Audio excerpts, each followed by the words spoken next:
भिवंडी, मालेगाव आणि पनवेल या तिन्ही महापालिकांसाठी आज मतदान झालं। प्रचाराचा प्रचंड धुरळा उडालेल्या या तिन्ही महानगरपालिकांमध्ये मतदाना दिवशी मात्र संमिश्र प्रतिसाद मिळाल्याचं चित्र दिवसभर दिसलं।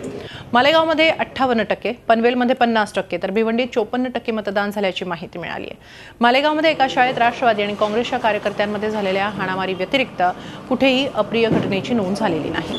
तिन्ही ठिकाणी मतदान मात्र शांततेत पार पडलं। राज्यात या अगोदर स्थानिक स्वराज्य संस्थांच्या निकालात भाजपनं बाजी मारली होती। आज झालेल्या महापालिका मतदानाचा निकाल शुक्रवारी जाहीर होणार आहे। 2012 मध्ये पनवेल, मालेगाव आणि भिवंडीमध्ये किती टक्के मतदान झालं होतं आणि यंदा किती झालं पाहूया ग्राफिक्सच्या माध्यमातून।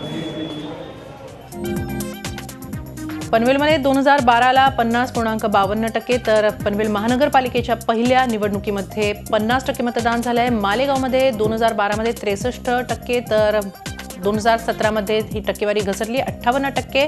भिवंडीमध्ये 49% मतदान झालं होतं 2012 मध्ये, तर यंदा हे मतदान 54%वर गेलंय। झी 24 तास रहा एक पाऊल पुढे।